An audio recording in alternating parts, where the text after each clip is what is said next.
pleased to be joined by Brent Post, the commissioner of RRL. Brent, thanks for coming on. Hey, no problem. What did you take away from last season to help you out for this season? The one thing I'm going to say would be the tires. Definitely was trying to just make something work last year, had blockades on, so I feel like learning in the off-season at least, like the importance of tires, the compound.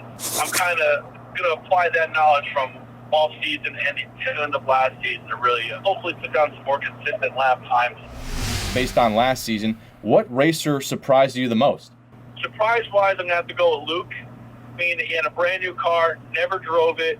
He was mainly a bottom of the pack guy, so for him to finish third overall and really, show that he does have what it takes, I think he just needs to get a little bit more polished, get the car a little bit tuned up a little bit. If he had a better motor last year in his car, he would have been definitely a lot closer. But he did a hell of a job last year. The state of the league, the state of RRLRC. How has this offseason been different than others? We did a lot more racing at the hobby shop. We did a lot of track prep. So I think just actually still being able to go out and drive and practice, get better, learn more, set everything up. So applying to what we know inside to outside is going to really help the league progress. I think we're expecting probably the most competitive series yet. Would you agree? I would 100% agree. I think this year we have a couple people rocking new cars going with the mid-motor route. I think everyone's going to be around the same on electronic-wise.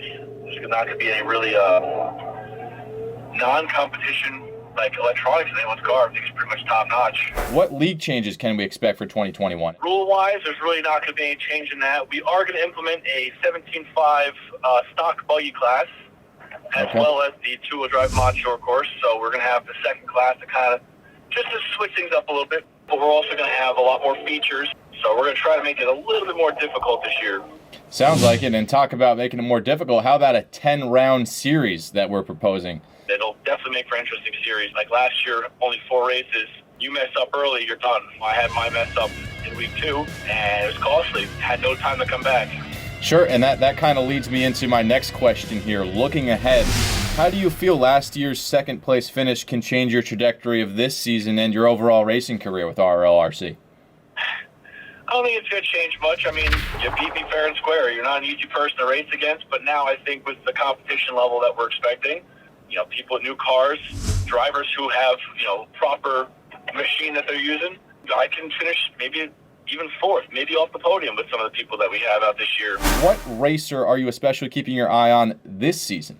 I would have to say Brandon. He got a new car in the all-season. He's got an SC 6.1.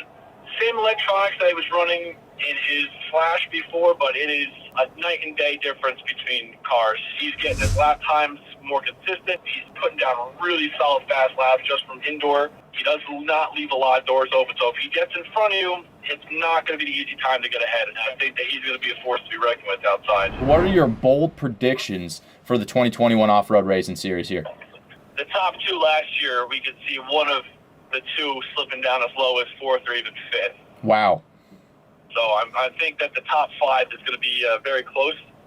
It's not going to be a blowout victory for 1 and 2. This will probably be the last race of the season, can really determine a shift from 5 different drivers that could potentially have a shot at winning, depending on how the final race results are.